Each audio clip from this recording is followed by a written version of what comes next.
Now we will begin Part A with the first conversation. Number 1. I'm really having trouble with this calculus course. If I can't start doing better soon, I'm going to have to drop it. Why don't you get some help from the graduate assistant? That's what he's there for. What does the woman suggest the man do?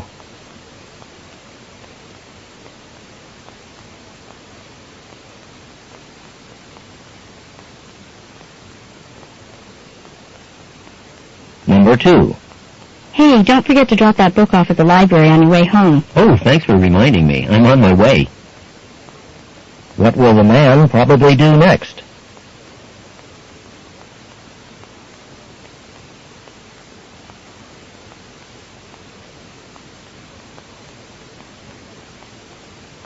Number 3.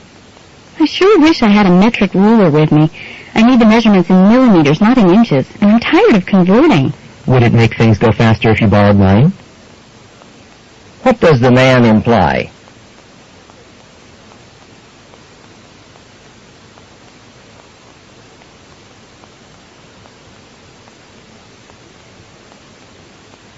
Number 4. Good news. I'm not going to need surgery after all. The doctor says I can start working out again soon, and maybe play soccer again in a few weeks. That's terrific. It'd be great if you could get back in shape in time for the state tournament. What does the woman mean?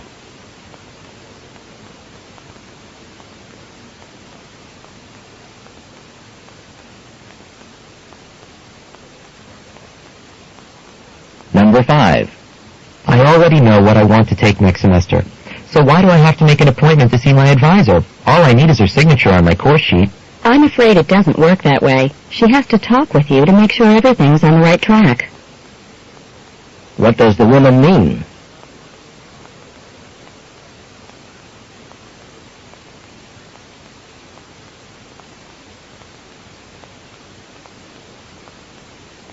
Number 6.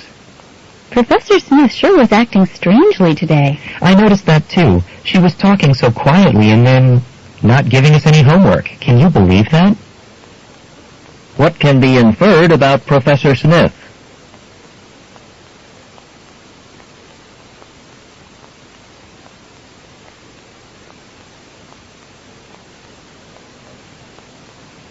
Number 7. It's been pouring for 3 days now. I begin to wonder if it'll ever stop. And tomorrow was going to be my day at the beach. But if it doesn't clear up by then, I'll just have to forget about that. What does the woman imply?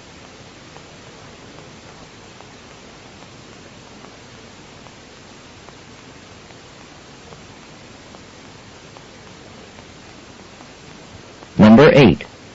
What a boring speaker. I could hardly keep from falling asleep. Oh, I don't know about that. In fact, it's been a long time since I've heard anyone as good. What does the woman mean?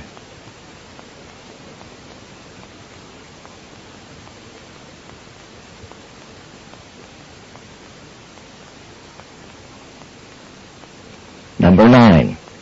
Gee, Tom, I hear you're working as a house painter this summer. It's got to be awfully hot working up there on a ladder in the blazing sun all day. Well, it's hard work, but I get to be outdoors, and the pay's decent. What does the man imply?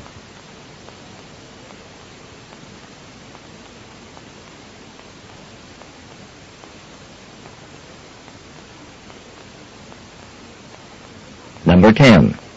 I've been working on this report all day, and I've still got 12 pages to write. At this rate, I'll never get it done by tomorrow. Oh, that's right. You weren't in class today, so you probably haven't heard. The deadline's been extended a week. What does the man imply?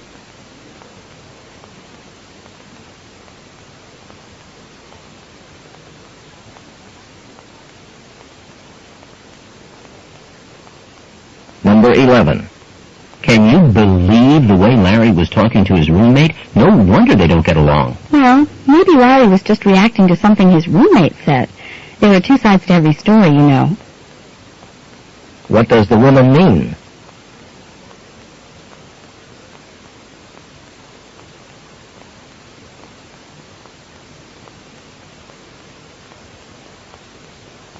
Number 12.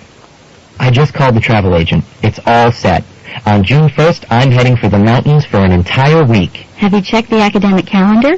Because my classes aren't over till the 7th. What does the woman imply?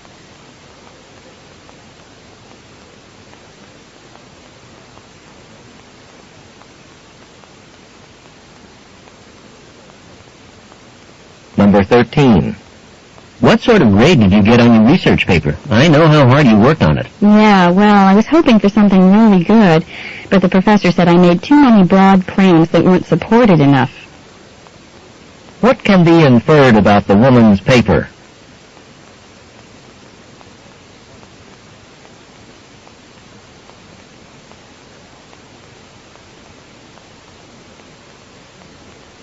Number 14. The state ballet is coming to town next weekend, and I can't find a ticket anywhere. You know, my sister just happens to have one, and she can't go. She's got some sort of conflict in her schedule. What does the man imply the woman should do?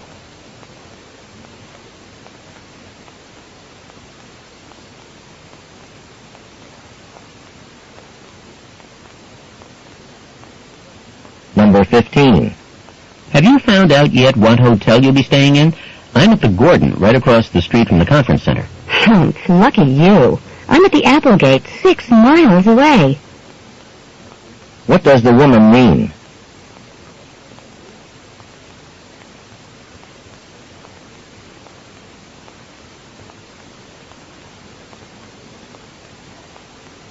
Number 16. Joe, I thought your article in the school newspaper was right on target. You certainly convinced me anyway. Thanks, Mary. Unfortunately, based on the general response, you and I are definitely in the minority. What does the man mean?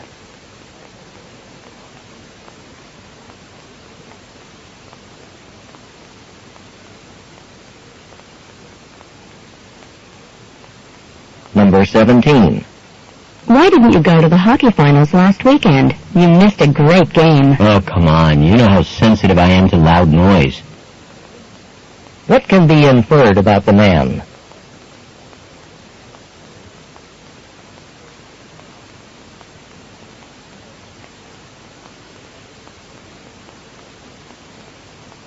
Number 18. I know I promised to drive you to the airport next Tuesday, but I'm afraid something's come up. They've called a special meeting at work. No big deal. Karen said she was available as a backup. What does the man mean?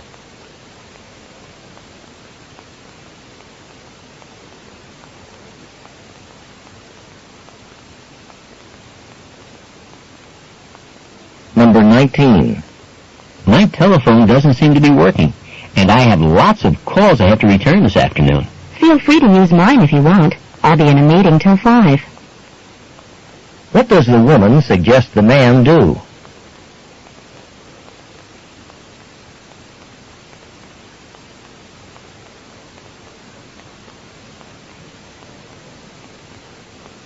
Number 20. I don't think we have nearly enough information for our financial plan, but it's due tomorrow, so I guess there's not a lot we can do about it. Guess not. At this point, we'll just have to make do with what we've got. What will the speakers probably do?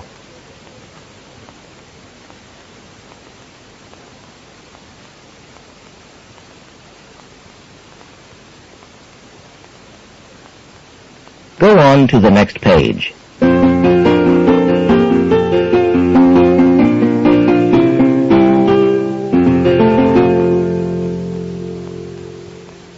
Number 21. Ever since your girlfriend moved to Bridgeport, you're always driving there. How many trips a week do you make anyway? I've lost count, but I can do it with my eyes closed. What does the man mean?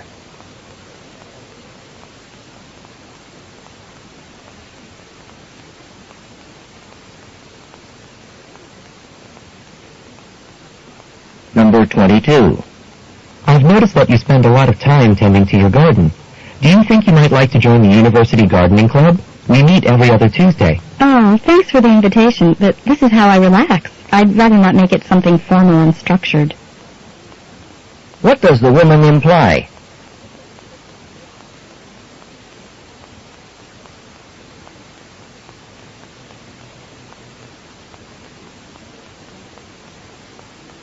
Number 23. Does this music bother your studying, Pam? Actually, I'm not studying anymore, but I am trying to sleep. What does Pam imply?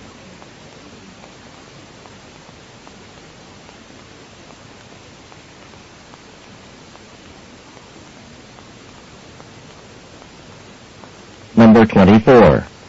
I think we should hold our first committee meeting in one of the meeting rooms at the library. So far, there are 8 of us who plan to come. Wow. If it weren't more than 4, I'd say to have it over at my place. But with 8 of us, I guess I'd have to go along with your suggestion. What does the man imply?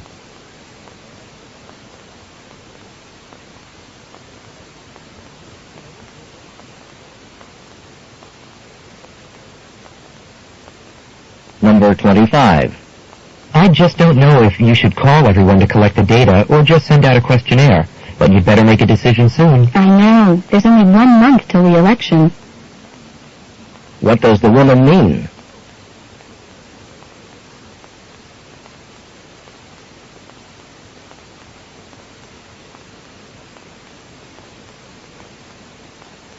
Number 26. What's with you? You sure don't look like yourself. Stay away from me. I don't know what I've got, but whatever it is, you don't want to catch it. What can be inferred about the man?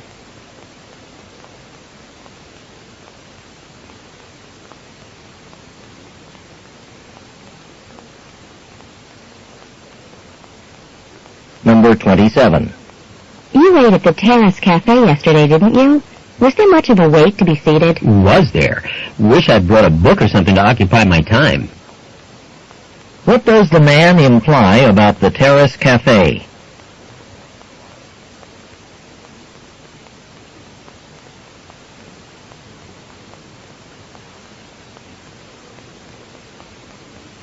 Number 28. I thought there was still time for me to apply for a student loan, but someone just told me the closing date was last Wednesday. Are you sure? I thought we still had another month. Wait, I've got a brochure right here. Yeah, Wednesday was the opening date. What does the man imply?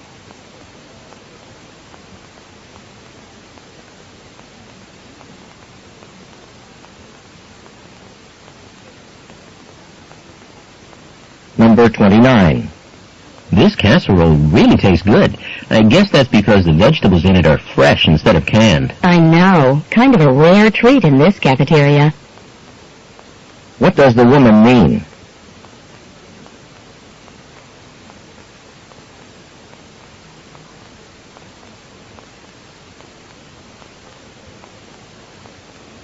Number 30. I don't think I want to live in the dormitory next year. I need more privacy. I know what you mean, but check out the cost of renting apartments first. I wouldn't be surprised if you changed your mind. What does the man think the woman will do?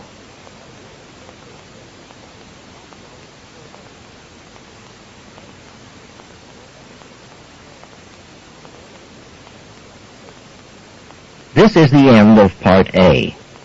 Go on to the next page.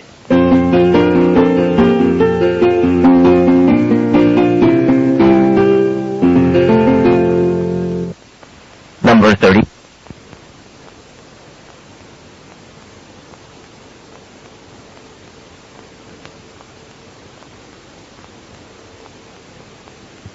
Part B. Directions. In this part of the test, you will hear longer conversations. After each conversation, you will hear several questions. The conversations and questions will not be repeated. After you hear a question, read the 4 possible answers in your test book and choose the best answer. Then, on your answer sheet, find the number of the question and fill in the space that corresponds to the letter of the answer you have chosen. Remember, you are not allowed to take notes or write in your test book. Go on to the next page.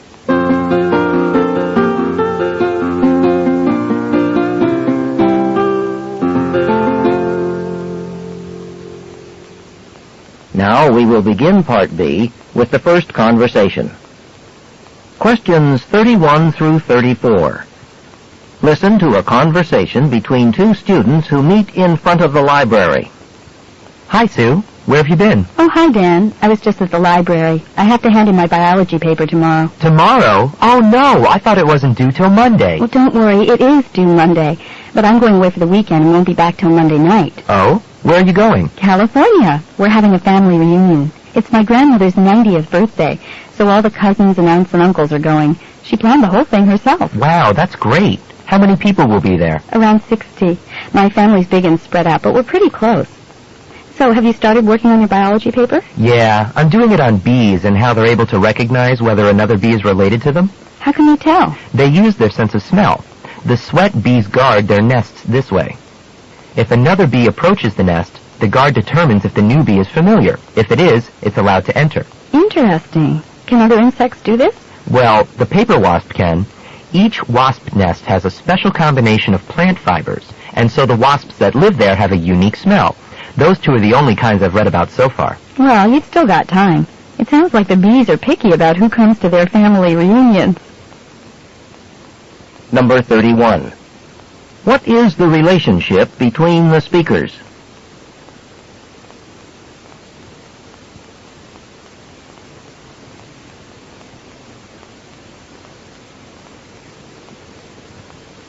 Number 32. Why was the man worried at first?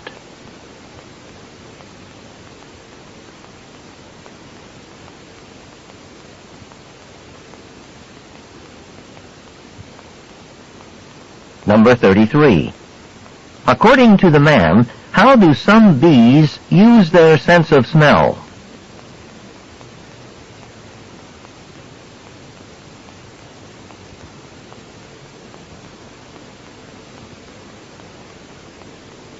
Number 34.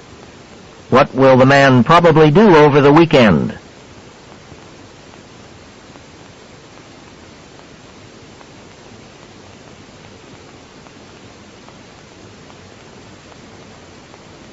Questions 35 through 38.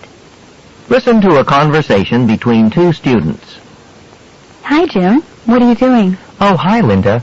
I'm working on a report on energy sources for my environmental science class, but I'm having trouble finding enough information. You know, we were talking about a source of fuel in my class today. Yeah? Professor Collins, he's an authority on energy sources.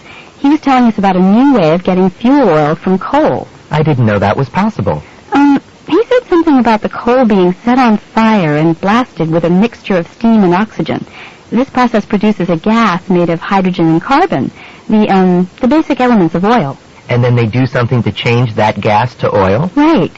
First, since coal contains fewer hydrogen atoms than oil, they have to add some extra hydrogen to the gas. Then impurities are washed out with methanol, I think, before this gas is sent on to reactors where it's changed into oil.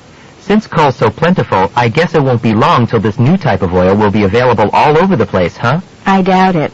Professor Collins said something about the process not being economical enough to use in this country. At any rate, you really ought to talk to him. He'll be able to help you more than I can, and he's got office hours all afternoon today. Thanks. He's over in Anderson Hall, right? Right. Number 35. What are the students mainly discussing?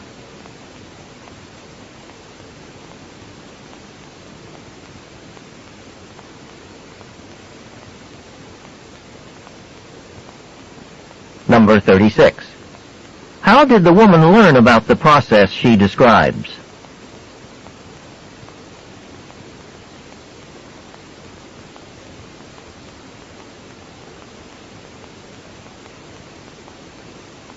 Number 37. In the process described by the woman, why is the coal burned?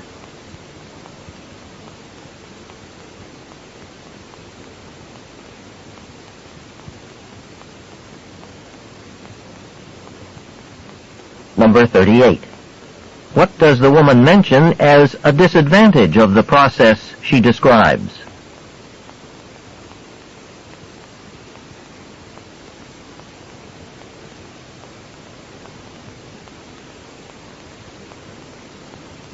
This is the end of Part B.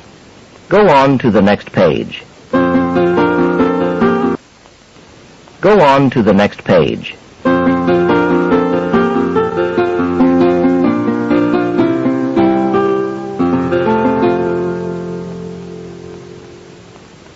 Now we will begin Part C with the first talk. Questions 39 through 42. Listen to part of the talk in a music class. The professor is discussing a musical theater production. It may seem strange that we're discussing music from a Broadway production in this class, The Lion King especially, since it's based on a popular Hollywood movie. I mean, music performed for Broadway theater in the heart of New York City surely would seem to be in the Western tradition of popular music, and not have much in common with the music we've been studying in this course, such as gamelan music of Indonesia, or Zulu chants of South Africa, music that developed outside the Western tradition of Europe and America. But in fact, musicians have a long-standing tradition of borrowing from one another's cultures. And this production's director intentionally included both Western and non-Western music. That way, some of the rhythms, instruments, harmonies typical of non-Western music contrast with and complement popular music more familiar to audiences in North America and Europe. Music like rock, jazz, or Broadway-style show tunes. So, I wanted to spend the rest of this class, and most of the next one, on the music from the show The Lion King, as a way of summarizing some of the technical distinctions between typical Western music and the non-Western music that we've been studying. Now, the African influence on the music is clear. The story takes place in Africa, so the director got a South African composer to write songs with a distinctly African sound. And the songs even include words from African languages. But we'll get back to the African influence later. First, let's turn to the music that was written for the shadow puppet scenes in The Lion King. Music based on the Indonesian music used in the shadow puppet theater of that region. Number 39. What is the talk mainly about?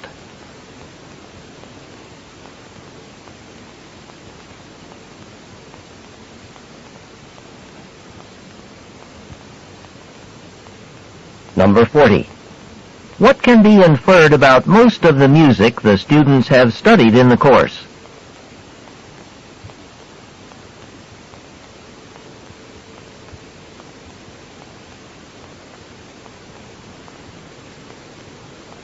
Number 41. Why were African words included in some songs for the Broadway version of The Lion King?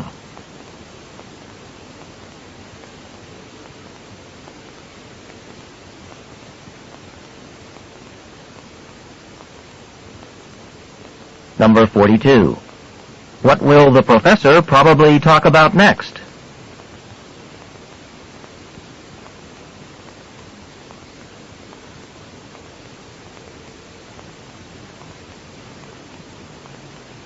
Questions 43 through 46. Listen to part of the talk in a class on the history of science. In ancient times, many people believed the Earth was a flat disk, but well over 2,000 years ago, the ancient Greek philosophers were able to put forward two good arguments proving that it was not.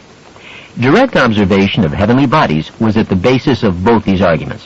First, the Greeks knew that during eclipses of the moon, the Earth was between the sun and the moon, and they saw that during these eclipses, the Earth's shadow on the moon was always round. They realized that this could be true only if the Earth was spherical. If the Earth were a flat disk, then its shadow during eclipses would not be a perfect circle. It would be stretched out into a long ellipse. The second argument was based on what the Greeks saw during their travels. They noticed that the North Star, or Polaris, appeared lower in the sky when they traveled south. In more northerly regions, the North Star appeared to them to be much higher in the sky.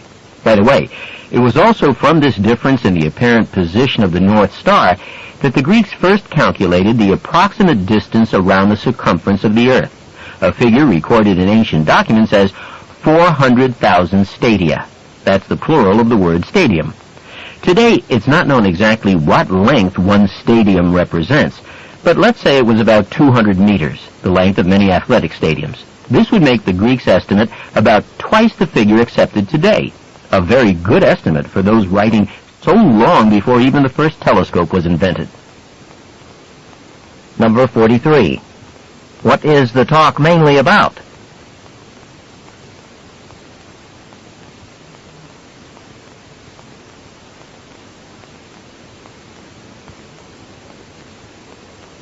Number 44.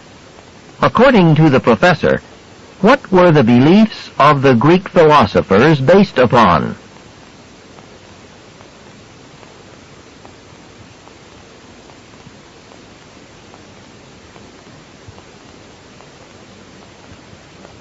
Number 45.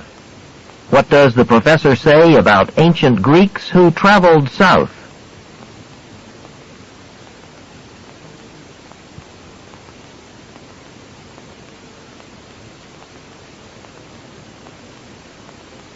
Number 46. What does the professor say the term stadium refers to?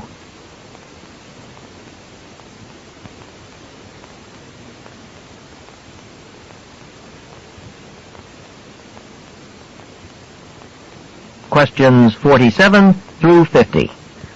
Listen to the beginning of a lecture given by a history professor. Good morning, class. Before I begin today, I would like to address an issue that one of you reminded me of after the last lecture. As you may recall, last time I mentioned that Robert E. Peary was the first person to reach the North Pole. What I neglected to mention was the controversy around Peary's pioneering accomplishment. In 1910, a committee of the National Geographic Society examined Commodore Peary's claim to have reached the North Pole on April 6, 1909, and found no reason to doubt him. This judgment was actually confirmed by a committee of the U.S. Congress in 1911. Nevertheless, Peary's claim was surrounded by controversy. This was largely due to the competing claim of Dr. Frederick Cook, who told the world he had reached the pole a full year earlier. Over the decades, Peary was given the benefit of the doubt, but critics persisted in raising questions about his navigation and the distances he claimed to have covered. So, the Navigation Foundation spent an additional 12 months of exhaustive examination of documents relating to Peary's polar expedition. The documents supported Peary's claims about the distances he covered.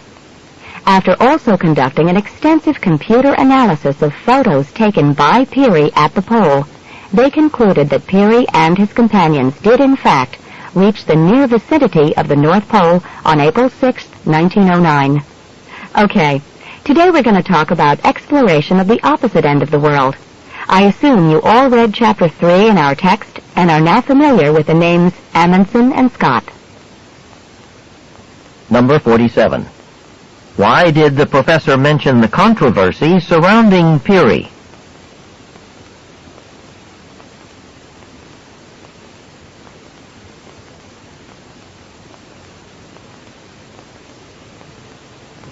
Number 48. What did Dr. Cook maintain?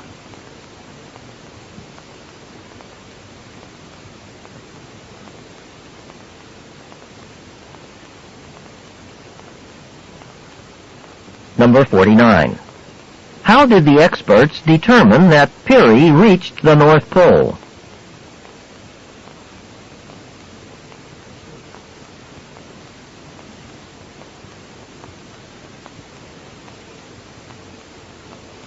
Number 50. Which topic will most probably be included in the continuation of today's lecture?